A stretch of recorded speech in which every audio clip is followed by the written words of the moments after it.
La historia recuerda a Cayo Julio César como un titán intocable, una deidad militar que cruzó el Rubicón, conquistó la Galia y sometió a la República Romana a su voluntad absoluta gracias a su genio puro y sin igual.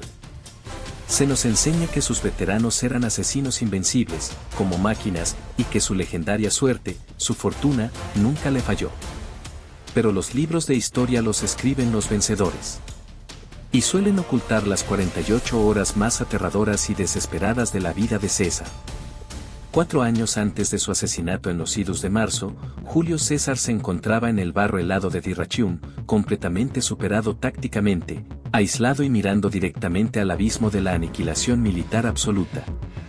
Por primera vez en su carrera, sus legiones, curtidas y seleccionadas por él mismo, no avanzaron como una máquina de guerra impecable.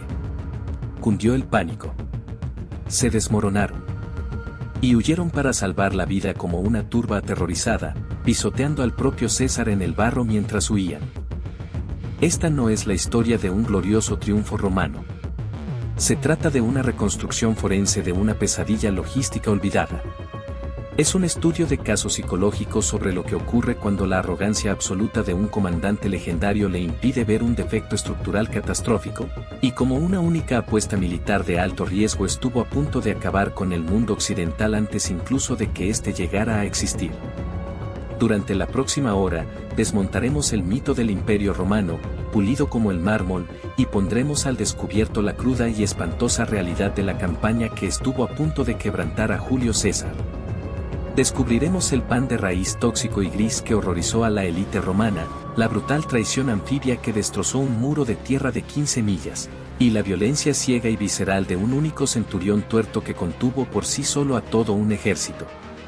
Hoy miramos más allá de la propaganda. Porque antes de que Julio César pudiera gobernar Roma, tuvo que sobrevivir a un desastre que sus propios soldados creían que era una maldición de los dioses. La trampa en el fin del mundo. Para comprender la absoluta locura de lo que ocurrió en Dyrrhachium, hay que fijarse en hasta qué punto Julio César se había metido en un buen lío antes incluso de que comenzaran los combates. Imagina que eres la mente militar más brillante de tu generación. Acabas de pasar una década conquistando la Galia, eres un hombre conocido por todos y decides que es hora de tomar el control de Roma. Persigues a tu archirrival, Pompeyo el Grande, cruzando el mar hasta la actual Albania. Desembarcas a tus legiones en la playa, listo para un enfrentamiento decisivo y glorioso. Y entonces, te das cuenta de que te has olvidado de la comida. En serio. La logística de César fue una catástrofe total y absoluta. Y para entender por qué, hay que fijarse en su adversario. Pompeyo no era un político cualquiera, era un legendario comandante naval que, literalmente, había limpiado todo el Mediterráneo de piratas unas décadas antes. Pompeyo controlaba el mar. Contaba con una enorme flota de más de 500 buques de guerra que patrullaban el mar Adriático, dirigida en parte por su propio e implacable hijo, Cneo Pompeyo. Este bloqueo naval era tan hermético que, para los hombres de César, parecía una película de terror psicológico. César había cruzado el mar a toda prisa con solo la mitad de su ejército, dejando a su segundo al mando, Marco Antonio, varado en Italia con el resto de las tropas. Cada vez que Antonio intentaba cruzar con refuerzos y cereales, los buques de guerra de Pompeyo surgían de la niebla costera como fantasmas, embestían a los barcos de transporte, les prendían fuego y dejaban que los soldados de César se ahogaran en la oscuridad y el frío glacial. En una espantosa escaramuza, la flota de Pompeyo acorraló a 2 de los barcos de transporte de César cerca de los bajíos rocosos. Uno de los barcos, lleno de reclutas novatos y aterrorizados, se rindió de inmediato. Los hombres de Pompeyo los alinearon en la cubierta y los masacraron a todos sin excepción para enviar un mensaje. El otro barco iba repleto de legionarios veteranos de César. En lugar de rendirse, encallaron intencionadamente su propio barco, vadeando hasta una isla árida y rocosa en la más absoluta oscuridad, y repelieron a cientos de marines de Pompeyo utilizando nada más que piedras y espadas rotas hasta que fueron rescatados. Debido a este brutal bloqueo, los hombres de César quedaron atrapados en una estrecha franja de costa rocosa y árida. El ejército de Pompeyo vivía como reyes, trigo egipcio importado, agua fresca de montaña, buen vino español, de todo. Los hombres de César se morían de hambre. Estaban empapados en sudor, bebían agua estancada de charcos fangosos infectados con enfermedades de los caballos, y ya se les empezaban a marcar las costillas. La situación se agravó tanto que los caballos y las bestias de carga morían por miles. Para evitar que los caballos de su caballería que quedaban murieran de hambre, César tuvo que ordenar literalmente a sus hombres que raspasen las algas tóxicas de las rocas del mar, las lavasen en agua dulce una y otra vez para eliminar la sal, y alimentasen a la fuerza a los caballos con ese lodo verde y viscoso, solo para evitar que sus órganos dejasen de funcionar. Ahora bien, cualquier general normal en esta situación se habría tragado su orgullo y se habría retirado. Pero César no hacía las cosas de forma normal. De hecho, en plena crisis de hambruna, César sufrió un leve colapso psicológico e intentó una de las misiones suicidas más temerarias y desquiciadas de la historia militar. Una noche, durante un catastrófico huracán invernal, César contempló el océano embravecido. Estaba tan frustrado porque Marco Antonio no había cruzado con el resto de su ejército que decidió ir a buscarlos él mismo. Se puso una capa sucia y raída, se disfrazó de esclavo de baja cuna y se dirigió solo al muelle. Encontró una diminuta barca de pesca de 3 remos y pagó al aterrorizado capitán local una fortuna en oro para que lo llevara remando hasta el centro de la tormenta, atravesando directamente las líneas de patrulla naval de Pompeyo. La tormenta era apocalíptica. Olas del tamaño de edificios de varios pisos se estrellaban contra el diminuto casco de madera. El capitán, helado y cegado por la lluvia, entró en pánico y ordenó a la tripulación que diera media vuelta antes de que volcara la barca. En ese preciso instante, César dio un paso al frente, se quitó de un tirón la capa de esclavo, agarró al capitán por el cuello y rugió por encima del estruendo: «No temas nada, marinero.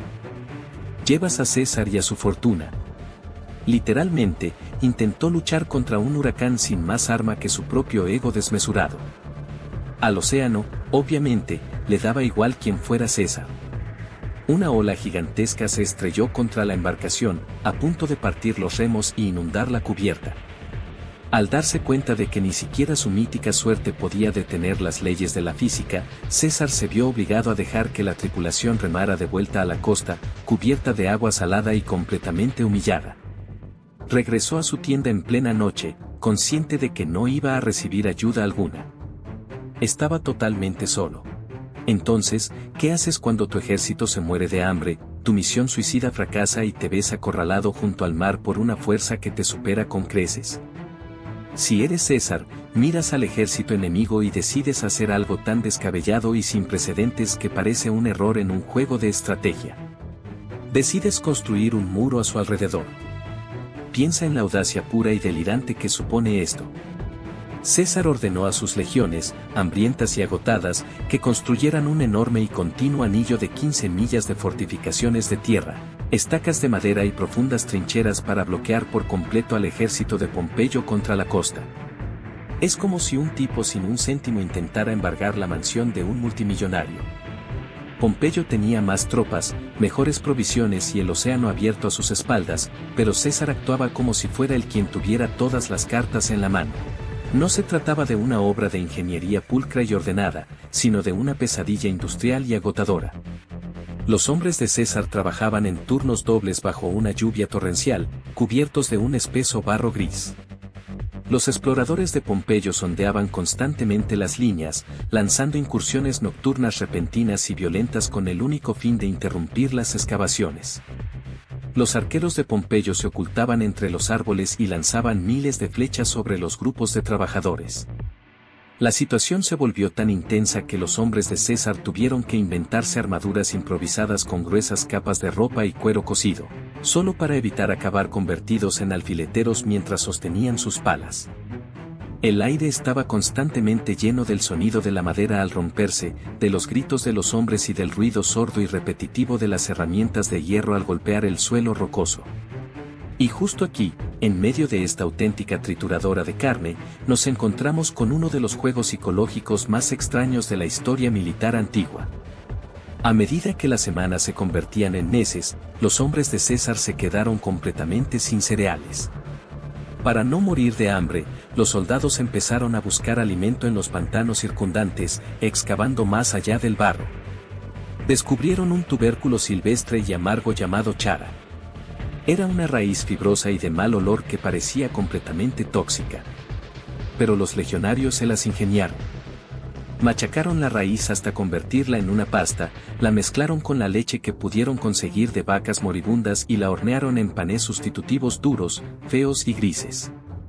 Sabía a tierra y a cuero, pero les mantuvo con vida. Ahora bien, si eres un soldado normal, ocultas al enemigo tu vergonzoso y repugnante pan de raíces. Pero los veteranos de César eran una raza completamente diferente de desquiciados.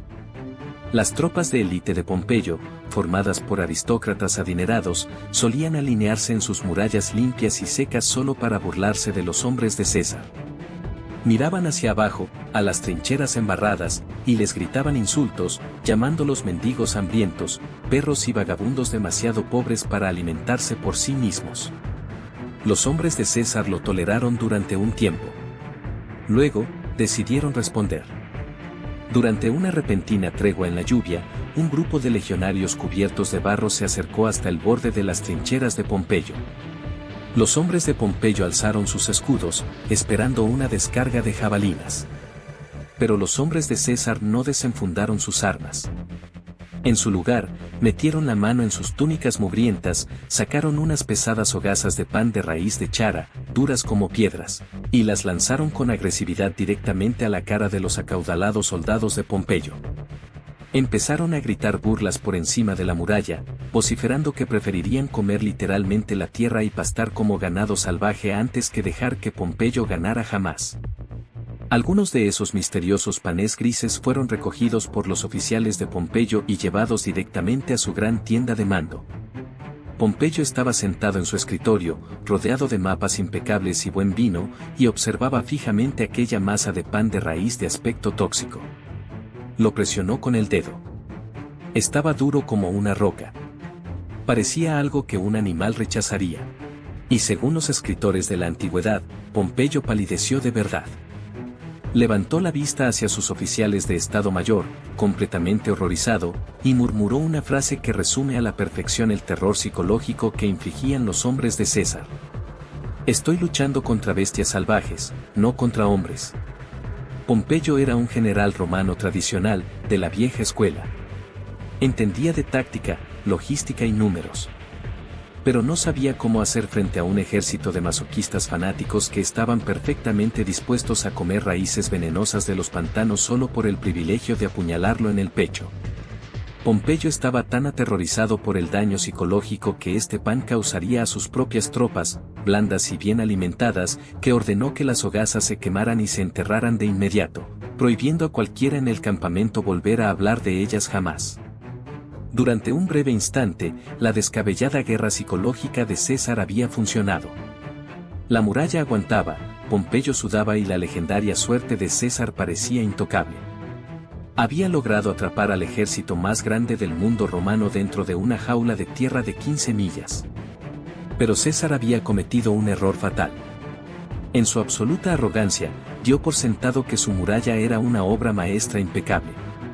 Estaba tan absorto en observar las líneas del frente de Pompeyo que pasó por alto por completo un punto ciego estructural, evidente y catastrófico, en el extremo sur de sus fortificaciones, donde la muralla de tierra se encontraba con las olas del mar que rompían contra ella. Y, por desgracia para César, dos de sus oficiales más cercanos y de mayor confianza también acababan de darse cuenta de ello. La anatomía de un punto ciego. Si quieres hacer reír a Dios, muéstrale una fortificación militar construida por un genio arrogante. César estaba totalmente convencido de que su muro de 15 millas, hecho de tierra, estacas y trincheras, era una jaula de la que no había escapatoria. Creía de verdad que Pompeyo era una rata acorralada que, tarde o temprano, moriría de hambre o se rendiría. Pero una muralla de 15 millas es tan fuerte como su eslabón más débil. Y el eslabón de César no solo era débil, sino que estaba completamente sin terminar. Para entender dónde metió la pata César, hay que imaginarse la geografía. El extremo sur de la enorme muralla defensiva de César discurría por una cresta escarpada y terminaba justo al borde del mar Adriático.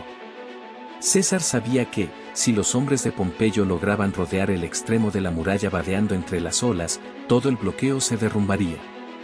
Por eso, ordenó a sus hombres que construyeran una segunda muralla paralela, a poca distancia detrás de la primera, creando así una trinchera protegida.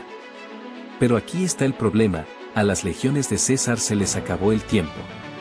Cavaron las trincheras, levantaron los terraplenes, pero nunca llegaron a terminar la muralla transversal que unía las dos líneas paralelas a la orilla del mar. Fue como construir una valla de seguridad de última generación, pero dejando la puerta trasera abierta de par en par porque se te acabaron las bridas. Si un enemigo desembarcaba entre esas dos murallas inacabadas, podría avanzar directamente hacia la retaguardia del campamento de César sin encontrarse con ni una sola estaca defensiva. Ahora bien, César no era del todo tonto. Sabía que estaba sin terminar. Pero supuso que, dado que el campamento de Pompeyo se encontraba a millas de distancia, era imposible que el enemigo pudiera ver ese pequeño defecto estructural a través de la densa niebla costera y el terreno rocoso. Era un secreto. Hasta que el propio círculo íntimo de César decidió sacar provecho de ello. Entran en escena Rausilus y Egus.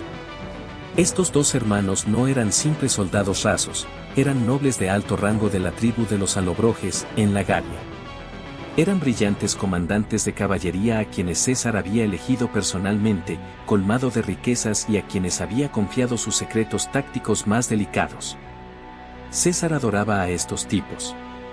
Les había concedido escaños en el senado local de la Galia y les había entregado enormes sumas de oro. Pero la riqueza tiene esa curiosa forma de hacer que la gente se crea intocable.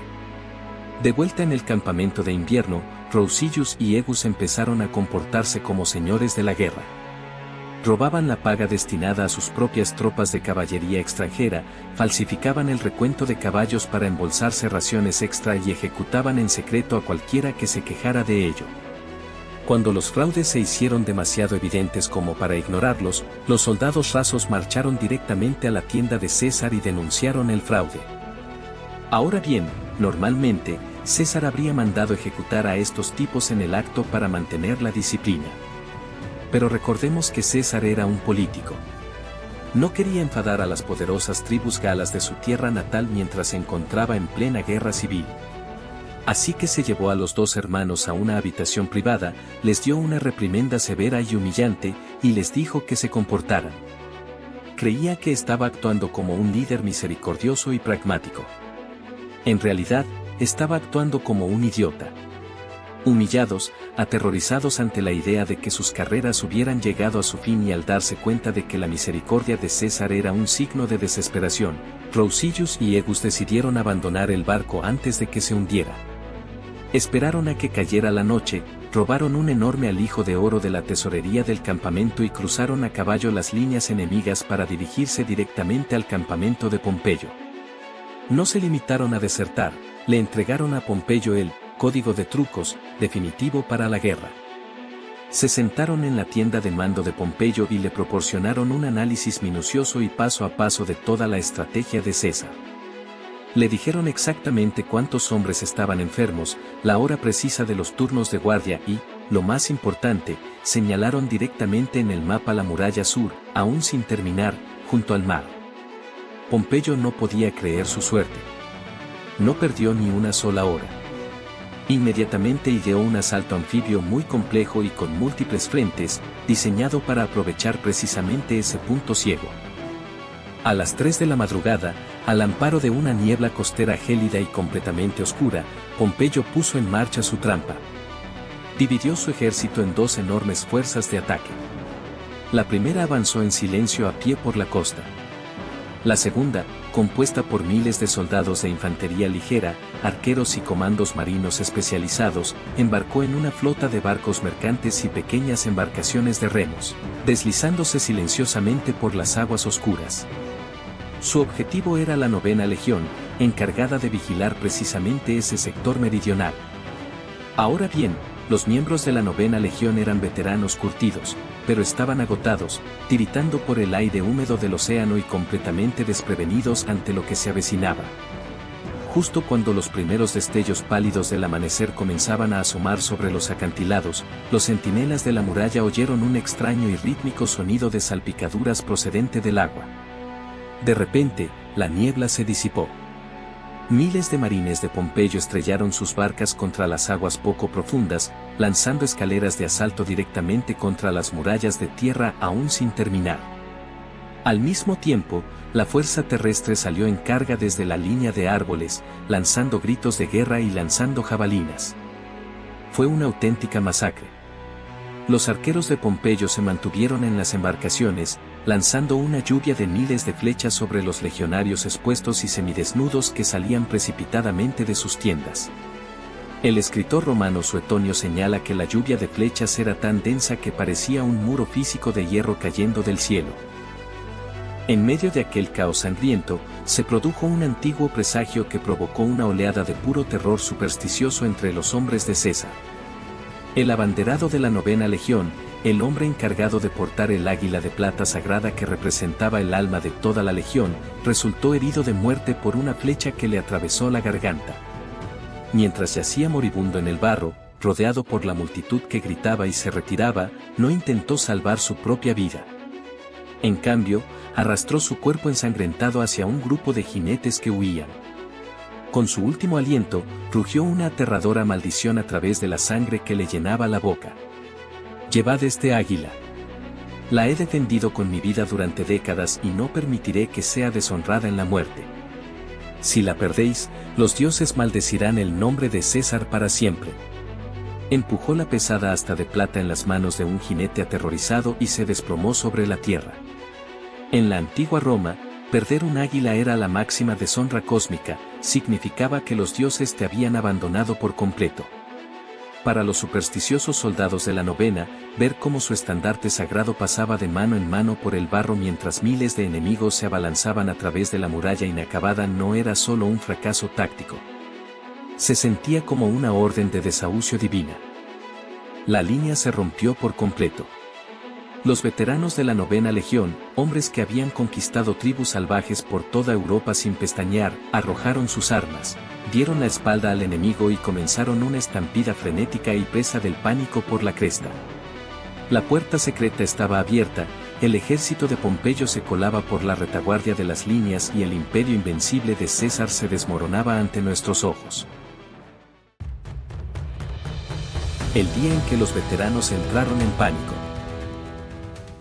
Cuando una línea militar se rompe, no solo se rompe, se desintegra como papel mojado.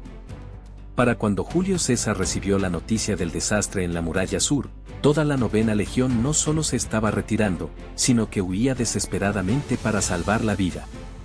La jaula de fortificaciones, cuidadosamente construida a lo largo de 15 millas, se había transformado en una gigantesca y claustrofóbica trampa mortal. Este es el punto más bajo de la carrera militar de César. El mito de sus veteranos intocables, aquellos hombres que habían pasado 10 años arrasando con hordas germánicas y rebeliones galas sin sudar ni una gota, se desvaneció en una sola mañana. César, que se encontraba acuartelado en un campamento central a millas de distancia, montó inmediatamente en su caballo. No esperó a trazar una gran contraofensiva estratégica. No esperó a que sus oficiales de Estado Mayor analizaran los mapas. Simplemente cogió su característica capa de general de color rojo brillante, llamó a su guardaespaldas personal y cabalgó a todo galope directamente hacia el cuello de botella donde se había desatado el pánico. A medida que se acercaba a la cresta, la escena era puro horror, sin aditivos. El aire estaba cargado del olor a cobre, a tiendas en llamas y al polvo asfixiante levantado por miles de botas. El camino estaba completamente bloqueado por una estampida caótica de sus propios soldados. Los hombres dejaban caer sus pesados escudos de madera, arrojaban a un lado sus jabalinas y se empujaban unos a otros hacia las trincheras solo para avanzar más rápido. No miraban atrás. Estaban completamente cegados por un terror animal, crudo y primitivo. Ahora bien, si eres un general normal, te quedas detrás de las líneas e intentas gritar órdenes a través de una trompeta. Pero todo el estilo de liderazgo de César se basaba en la masculinidad tóxica y el dominio teatral absoluto. Creía de verdad que sus hombres lo querían tanto que su mera presencia podría detener una derrota en desbandada. Estaba totalmente equivocado. César saltó de su caballo y se lanzó directamente al centro del estrecho camino de tierra, interponiendo su propio cuerpo en el camino de la estampida. Gritaba a pleno pulmón, llamando a sus hombres por su nombre, recordándoles sus glorias pasadas en la Galia. Empezó a agarrar físicamente por los hombros a los soldados que huían, haciéndolos girar y señalando hacia el enemigo, rugiendo: «El enemigo está por ahí. Daos la vuelta y luchad». Pero el daño psicológico ya estaba hecho. Los soldados ya no escuchaban a su rey Dios. Miraban más allá de él, hacia la enorme oleada de infantería de élite de Pompeyo que se abalanzaba desde la cresta. Aquí mismo encontramos una de las anécdotas más aterradoras e íntimas que se han registrado jamás sobre César. Mientras César estaba de pie en el barro, un abanderado veterano, enorme y fornido, vino corriendo a toda velocidad por el camino, llevando el estandarte de una cohorte menor. Corría tan rápido que tenía los ojos en blanco. César se interpuso directamente en su camino, agarró al hombre por el cuello de la armadura y, impulsado por la adrenalina, lo detuvo de un tirón. César gritó: «Sujeta el estandarte. Da media vuelta». El abanderado no cayó de rodillas. No suplicó perdón. En cambio, cegado por un pánico puro y desenfrenado por la supervivencia, el soldado enloqueció por completo. Le dio la vuelta al pesado estandarte con punta de hierro entre sus manos, apuntó con la punta de la lanza directamente al pecho de César y se abalanzó hacia adelante con la firme intención de asesinar a su propio comandante solo para quitarlo de en medio. Piensa en la locura absoluta de aquel momento. El señor del mundo romano estaba a punto de ser ensartado como un kebab por su propio soldado de élite, elegido personalmente por él, en una zanja embarrada de Albania. Antes de que la punta de hierro pudiera atravesar la garganta de César, su guardaespaldas personal, un guerrero germánico corpulento y fuertemente blindado, se interpuso en el ángulo muerto. El guardaespaldas no intentó derribar al soldado ni razonar con él. Desenvainó su gladius en una fracción de segundo y le cortó limpiamente el brazo al abanderado por el codo. El estandarte plateado cayó con estrépito al barro, aún agarrado por una mano separada del cuerpo y sangrante, y el soldado se desplomó gritando sobre la tierra mientras el resto de la turba corría a toda velocidad por encima de su cuerpo. Los oficiales de César lo apartaron hacia atrás, completamente atónito. Por primera vez en su vida, su autoridad absoluta había fracasado. Sus hombres no lo respetaban, temían más las espadas de Pompeyo que su ira. Al darse cuenta de que intentar detener la estampida era una misión suicida, César se vio obligado a sumarse a la retirada. Tuvo que correr con la turba, cubierto de barro y sangre de sus propios hombres, abandonando sus campamentos, su equipamiento y su orgullo. A mediodía, la derrota había hecho retroceder a las fuerzas supervivientes de César hasta una antigua fortificación abandonada llamada el Campamento de la Izquierda. Miles de sus hombres se apiñaban dentro de las fortificaciones de tierra como sardinas, jadeando en busca de aire, sangrando y llorando. No quedaba ni rastro de disciplina militar. Los oficiales habían perdido sus unidades, los suministros estaban dispersos y todo el ejército se encontraba acorralado contra un barranco escarpado. Si las fuerzas de Pompeyo lanzaran el ataque contra el campamento en ese mismo instante, no quedaría ningún lugar al que huir. La guerra civil terminaría en cuestión de minutos, la cabeza de César sería clavada en una pica y la República Romana perduraría para siempre. César se retiró a su tienda personal, completamente solo. Desde fuera, podía oír los gemidos de los moribundos y las oraciones frenéticas de los soldados que creían estar malditos. Se sentó a la mesa de su campamento, mirándose las manos, esperando el sonido de los arietes de Pompeyo al golpear la puerta. Sabía que su legendaria fortuna se había agotado por fin. Pero en el campo de batalla, al contemplar a los restos indefensos y acorralados del ejército de César, Pompeyo el Grande hizo algo que desafiaba por completo la lógica militar. Levantó la mano, hizo una señal a sus trompetistas y ordenó a todo su ejército que se detuviera y tocara la retirada. La vital excitación de Pompeyo. Para comprender por qué Julio César no murió en el barro de Dirraquio, hay que apartar la mirada del campo de batalla y adentrarse en la gran tienda de mando de Cneo Pompeyo Magno. Afuera, las trompetas tocaban la retirada. Los hombres de César, apiñados como animales aterrorizados en las trincheras del campamento izquierdo, no daban crédito a lo que oían. Se habían estado preparando para el golpe final y sangriento, pero, en cambio, las legiones de Pompeyo se estaban replegando en formaciones defensivas. Se dice que el propio César se encontraba de pie en las murallas, cubierto de barro, contemplando el campo humeante con total incredulidad. Más tarde escribió una frase en sus memorias personales que capta a la perfección lo absurdo de aquella tarde: hoy la victoria ha sido del enemigo, si tan solo hubieran tenido un comandante que supiera cómo ganar.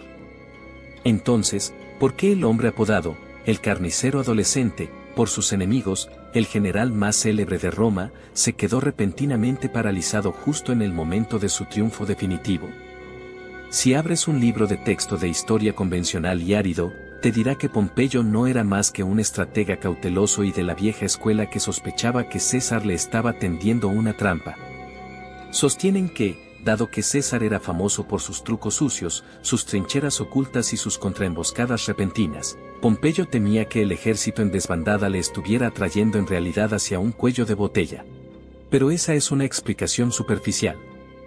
La verdadera razón por la que Pompeyo se detuvo es mucho más profunda y pone de manifiesto la profunda y sistémica podredumbre que imperaba en el alto mando de la República Romana. Verás, Pompeyo no solo lideraba un ejército, lideraba un séquito de políticos de la alta sociedad. Como se había posicionado como el defensor del Senado romano tradicional frente al rebelde César, su campamento estaba repleto de cientos de senadores romanos de élite, aristócratas adinerados y jóvenes patricios arrogantes que habían huido de Roma. Esos hombres no eran soldados. Eran oligarcas multimillonarios que llevaban túnicas blancas blanqueadas hasta el barro, traían a sus esclavos domésticos personales para que les llevaran la armadura y pasaban las noches bebiendo vino importado de lujo mientras se quejaban de la falta de ostras frescas en el frente. Para estas élites aristocráticas, la guerra ya había terminado. Durante semanas, el campamento de Pompeyo se había convertido en un juego tóxico y de alto riesgo de sillas musicales, políticas. En lugar de centrarse en la logística o en el entrenamiento de las tropas, los senadores se pasaban todos los días discutiendo acaloradamente sobre quién se quedaría con las enormes propiedades de César una vez que fuera ejecutado. Elaboraron listas de los amigos y aliados de César a quienes se les despojaría de su riqueza, y se disputaban abiertamente quién heredaría el prestigioso título de César de Pontifex Maximus, el sumo sacerdote de Roma. El escritor clásico Plutarco señala que el campamento parecía menos un cuartel general militar y más una convención política corrupta. Domicio Enobarbo, un acérrimo enemigo de César, se enzarzó en una feroz discusión a gritos que duró varios días con otro senador sobre quién se quedaría con el alquiler de la lujosa mansión de César en el Monte Palatino. Se estaban repartiendo la piel de león antes incluso de que éste hubiera muerto. Y esta insufrible arrogancia paralizó por completo la autoridad de Pompeyo. Pompeyo era un brillante estratega militar, pero también era un hombre profundamente inseguro respecto a su estatus político. Anhelaba desesperadamente la aprobación de esas élites romanas de antigua riqueza. Cada vez que intentaba tomar una decisión estratégica, un comité de políticos adinerados lo apartaba a un lado para darle una lección. Se burlaban de su cautela, tildándolo abiertamente de cobarde lento y perezoso. Algunos de los senadores más jóvenes y snobs incluso empezaron a llamarlo Agamenón y el Rey de Reyes a sus espaldas, insinuando que estaba alargando intencionadamente la guerra civil solo para poder conservar su mando militar supremo y actuar como un dictador. Cuando las filas de César se rompieron al amanecer, Pompeyo no vio una oportunidad táctica, sino un riesgo político enorme y aterrador. Observó el caótico embotellamiento en la muralla sur y su mente empezó a dar vueltas inmediatamente. Si ordenaba una carga total y agresiva contra el campamento, sus tropas se mezclarían inevitablemente con el enemigo en desbandada en un combate cuerpo a cuerpo brutal e impredecible. En una frenética carnicería de infantería cuerpo a cuerpo, podía pasar cualquier cosa. Si una jabalina perdida llegara a derribar a alguno de los senadores prominentes que, en su insensatez, habían cabalgado hasta allí para presenciar la matanza, Pompeyo quedaría políticamente arruinado a su regreso a Roma. Además, Pompeyo miró a sus propios hombres. Sus tropas acababan de marchar durante millas en la oscuridad, habían librado un sangriento asalto anfibio y habían tomado una enorme fortificación de tierra. Estaban agotados, deshidratándose bajo el sol del mediodía, y sus formaciones estaban totalmente desorganizadas. Pompeyo sabía que, si sus hombres, ya cansados, irrumpían en las tiendas abandonadas de César, dejarían de luchar inmediatamente y empezarían a saquear el oro, el vino y el equipaje. Le aterrorizaba que, mientras sus hombres estuvieran distraídos robando la platería de César, los legendarios veteranos de este recuperaran el equilibrio, se volvieran y lanzaran un contraataque desesperado y suicida que pudiera dar un vuelco a toda la batalla. Así pues, Pompeyo se echó atrás. Decidió que una victoria segura y ordenada al día siguiente era mejor que una sangrienta carnicería arriesgada y caótica ese mismo día. Se convenció a sí mismo de que, de todos modos, César estaba completamente acorralado, que sus líneas de suministro estaban cortadas y que no había ninguna prisa por rematar la faena. Ordenó a sus hombres que montaran sus tiendas en el sangriento campo de batalla, sirvieran un poco de vino y celebraran su enorme éxito defensivo. Fue el mayor error estratégico de la historia antigua. En el sofocante y abarrotado campamento de la izquierda, César no desperdició ni un solo segundo del milagro que Pompeyo acababa de concederle. No se quedó sentado en su tienda llorando. Al contrario, aprovechó de inmediato el instinto de supervivencia de sus hombres, convirtiendo su trauma psicológico en un arma letal. César convocó una asamblea de emergencia obligatoria de todo su ejército allí mismo, en el suelo. Los soldados se reunieron, esperando que su comandante estuviera furioso, esperando que ordenara una decimación, el brutal castigo romano en el que cada 10º hombre es golpeado hasta la muerte por sus compañeros por cobardía. Permanecieron en silencio, con la cabeza gacha, sumidos en una vergüenza absoluta, cubiertos de la sangre de aquella mañana. Pero César, el maestro de la psicología, hizo algo completamente inesperado. No gritó. No los amenazó. Les habló con una franqueza inquietante, serena y de igual a igual. Les dijo que no debían culparse a sí mismos por la retirada. Les recordó que juntos habían conquistado a los bárbaros más feroces de Europa, y que un solo mal día en el barro no podía borrar una década de lealtad. Les dijo que su derrota no se debía a que el enemigo fuera mejor, sino a un extraño accidente geográfico y a un pequeño descuido logístico. Y entonces, les asestó el golpe definitivo. Miró fijamente a los ojos a sus aguerridos veteranos y les dijo: si quieres recuperar tu honor, tendrás que ganártelo. No estoy enfadado contigo. Me decepciona que hayas dejado que Pompeyo piense que es mejor que tú. El efecto psicológico fue inmediato y devastador. Los soldados no sintieron alivio, sintieron una intensa y abrasadora oleada de humillación colectiva. Plutarco relata que los hombres comenzaron a llorar abiertamente, a golpearse el pecho y a gritar a sus oficiales para que los llevaran de vuelta al campo de batalla. Los soldados rasos suplicaban que los castigaran, exigiendo a César que los colocara en primera línea en la siguiente batalla para poder lavar su deshonra con la sangre del enemigo. César miró a su ejército rugiente y fanático y sonrió. Había logrado tomar a una turba desmoronada y aterrorizada y transformarla de nuevo en una manada de lobos hambrientos. Pero César también sabía que el tiempo se agotaba. El ejército de Pompeyo seguía siendo enorme, estaba bien alimentado y se encontraba justo a las puertas del campamento. Si permanecía allí hasta la mañana siguiente, Pompeyo se daría cuenta inevitablemente de su error, traería sus pesadas máquinas de asedio y los mataría de hambre. Cuando el sol comenzó a hundirse tras el horizonte, proyectando largas sombras sangrientas sobre los acantilados albaneses, César dio la orden más peligrosa del día. Ordenó a sus hombres que apagaran todas y cada una de las hogueras del campamento. Debían dejar atrás su pesado equipaje, sus costosas tiendas y sus animales de carga heridos.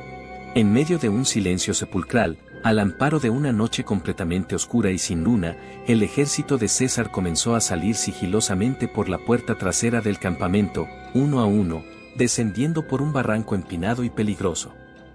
Abandonaban la muralla que habían construido a costa de su sangre durante meses, recogían sus armas y desaparecían entre las montañas de Tesalia. Cuando los centinelas de Pompeyo finalmente se despertaron al amanecer y miraron hacia el campo, el campamento de César era una ciudad fantasma. La bestia salvaje había escapado de la jaula, y el enfrentamiento final y apocalíptico en Farsalia quedó oficialmente sellado. La filosofía del límite. La marcha nocturna a través de los barrancos de Epiro no fue un glorioso desfile militar, fue un avance desesperado y silencioso a través de un laberinto de rocas y barro sumido en la más absoluta oscuridad. El ejército de Julio César avanzaba con la velocidad frenética y calculada de un depredador que acababa de escapar a duras penas de una trampa de acero. Los soldados marchaban en un silencio absoluto e inquietante, sin cantos, sin conversaciones, sin el repiqueteo de las armaduras. Dejaron ardiendo sus hogueras tras de sí para engañar a los centinelas de Pompeyo, abandonando tiendas de campaña, equipaje personal y los cadáveres en descomposición de sus caballos muertos por valor de miles de dólares. Cada hombre no llevaba más que sus armas, su armadura y el pesado y abrasador lastre de su propia humillación pública. César cabalgaba al frente de la columna, con su característica capa de general de color rojo brillante doblada y oculta en la oscuridad. Esta marcha nocturna hacia las montañas de Tesalia marca un cambio profundo y permanente en la filosofía estratégica de César. Antes del desastre de Dirraquio, César había actuado basándose en una creencia casi mística en su propio destino personal. Era un hombre que creía firmemente que su fortuna, su legendaria suerte, deformaría físicamente la realidad para adaptarse a su genio. Había cruzado el Rubicón a riesgo propio, había desembarcado en Albania a riesgo propio. Pero al mirar atrás hacia la silueta oscura y humeante de la muralla de 15 millas que sus hombres habían tardado meses en construir a costa de su sangre, César se dio cuenta de una verdad fría y brutal que definiría el resto de su vida: la suerte es un cimiento inestable para un imperio. Para comprender la enorme magnitud del giro estratégico que César estaba llevando a cabo en esta marcha, hay que fijarse en el panorama geográfico. Al huir hacia el interior, en dirección a las fértiles llanuras de Tesalia, César se estaba aislando intencionadamente de su principal apoyo naval y de su base de operaciones original en la costa. Marchaba a ciegas hacia el corazón de Grecia, rodeado de territorio hostil, con un ejército agotado y hambriento. Si Pompeyo optaba por limitarse a seguirlo a distancia, negarse a luchar y utilizar su enorme flota para bloquear cualquier suministro adicional, las legiones de César acabarían quedándose sin flechas, perderían sus botas y morirían de hambre en las montañas sin que Pompeyo tuviera que blandir ni una sola espada. Pero César ya no estaba jugando una partida militar, estaba jugando una partida psicológica. Conocía a su adversario mejor de lo que Pompeyo se conocía a sí mismo. César comprendía que, al retirarse, estaba haciendo balancear el cebo psicológico definitivo ante el arrogante séquito senatorial de Pompeyo. En el momento en que los exploradores de Pompeyo se dieron cuenta, al amanecer, de que el campamento de César estaba completamente vacío, una ola de celebración estática y frenética se extendió entre las filas aristocráticas.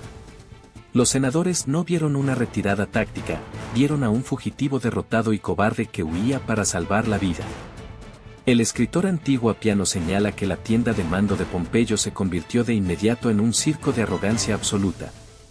Los políticos adinerados comenzaron a recoger su lujoso equipaje de viaje, gritando que la guerra había terminado y exigiendo que Pompeyo hiciera marchar al ejército hacia el interior a paso ligero para dar caza a César como si fuera un animal salvaje. Los veteranos oficiales del Estado Mayor de Pompeyo le suplicaron que fuera prudente. Argumentaron que no había necesidad de arriesgarse a una batalla campal contra la infantería veterana de César cuando podían simplemente dejarlos morir de hambre en los 2 meses siguientes. Le rogaron a Pompeyo que aprovechara su superioridad numérica para acorralar poco a poco a las fuerzas rebeldes. Pero Pompeyo se vio atrapado por su propio éxito. El enorme peso de las expectativas de sus pares aristocráticos lo estaba aplastando. Los senadores más jóvenes comenzaron a burlarse abiertamente de él en las asambleas matutinas, susurrando que mantenía intencionadamente al ejército en el campo de batalla porque era adicto al poder del mando supremo y no quería volver a la vida civil. Domicio Enobarbo tildó públicamente a Pompeyo de cobarde, declarando que un verdadero general romano habría borrado a César de la faz de la tierra hacía días. Esta presión social tóxica era precisamente con lo que contaba César. Estaba creando intencionadamente un vacío de poder, alejando a Pompeyo de sus barcos y de sus líneas de suministro seguras, y obligándole a adentrarse en un terreno donde la violencia pura y sin adulterar de la infantería decidiría el destino del mundo. César estaba convirtiendo su derrota táctica en Dirraquio en una trampa psicológica que culminaría apenas unas semanas más tarde en las llanuras de Farsalia. Cuando la columna de las legiones de César descendió por fin de los pasos montañosos y rocosos hacia los amplios campos de Tesalia, la transformación física del ejército fue nada menos que milagrosa. La desesperación de la costa había desaparecido. Los soldados se abastecían en ricas ciudades griegas que aún no habían sido saqueadas, llenaban sus sacos de grano, bebían agua limpia del río y sustituían sus armaduras de cuero rotas. Pero lo más importante era que el condicionamiento psicológico que César les había impuesto tras la derrota comenzaba a convertirse en algo verdaderamente aterrador. Los legionarios de a pie habían desarrollado una obsesión colectiva y fanática por la redención. Los soldados rasos rechazaban sus raciones diarias y exigían a sus oficiales que les asignaran turnos de guardia dobles para demostrar su valía. Los centuriones dedicaban sus horas de descanso a entrenar agresivamente a sus filas sobre la tierra, afilando sus espadas cortas hasta dejarlas finas como cuchillas y jurando ante los dioses que nunca volverían a dejar caer un estandarte legionario. Todo el ejército se había despojado de su complacencia. Ya no eran un ejército de conquista, eran un ejército de supervivencia absoluta, que actuaba con la aterradora solidaridad de hombres que habían visto el fondo del abismo y no tenían nada que perder. Este es el legado oculto de Dyrrhachium que los libros de historia pasan por alto por completo. Tratan la batalla de Farsalia como un golpe de genio repentino y aislado, pero la realidad es que la feroz e imparable ferocidad que los hombres de César mostraron en Farsalia se forjó por completo en la humillación que supuso el colapso de su frontera. Dyrrhachium fue el doloroso y sangriento crisol que consumió los últimos vestigios de arrogancia del alto mando de César. Obligó a un dictador legendario a mirar de frente a su propia mortalidad, a reestructurar su relación con sus hombres y a darse cuenta de que el poder absoluto no se mantiene con muros de mármol ni con fortificaciones gigantescas, sino mediante el dominio psicológico e inquebrantable de los seres humanos que empuñan las espadas. La muralla de 15 millas situada en la costa de Albania se dejó pudrir, hasta que acabó siendo engullida por el lodo costero y las mareas, un monumento silencioso a lo más cerca que estuvo Cayo Julio César de la destrucción total. Las líneas estaban trazadas, las piezas colocadas y, debido a que un senado arrogante no pudo controlar su propia soberbia, Pompeyo el Grande marchaba oficialmente con su enorme ejército directamente hacia la trampa letal que César había pasado las últimas 2 semanas preparando en la oscuridad. El desastre de Dirraquio pone de manifiesto la paradoja definitiva del poder absoluto, la vulnerabilidad más peligrosa que puede tener un líder que define un imperio no es la escasez de soldados, la falta de financiación o una línea de suministro interrumpida, sino la ilusión de su propia invencibilidad estructural. Julio César construyó una jaula de tierra impecable de 15 millas, pero, como su absoluta arrogancia le convenció de que su autoridad era intocable, permitió que una sola muralla sin terminar a orillas del mar casi borrara todo su legado del tejido de la historia de la humanidad. Pero la verdadera genialidad de César no residía en su capacidad para evitar el desastre, sino en su incomparable comprensión de la psicología humana. Donde un general romano tradicional veía una derrota militar humillante y catastrófica, César veía una gran oportunidad para restablecer su relación con sus hombres. Al convertir su vergüenza colectiva en un arma, despojarse de su propia arrogancia y atraer deliberadamente a un enemigo arrogante y políticamente dividido hacia las montañas, César transformó una pesadilla logística fatal en el catalizador psicológico perfecto que le permitiría conquistar el mundo occidental. Si quieres comprender cómo esta brutal lección en el barro alteró el ADN estratégico de César y cómo sentó directamente las bases para la apuesta táctica más calculada y arriesgada de la historia antigua, no te puedes perder nuestro próximo análisis en profundidad. Asegúrate de pulsar el botón de suscribirte, activar las notificaciones y dejar un comentario a continuación. Si Pompeyo hubiera intensificado el ataque contra el campamento izquierdo al mediodía, ¿habría sobrevivido la República Romana, o el colapso del sistema ya era inevitable? Gracias por vernos, y nos vemos en el próximo frente de la historia.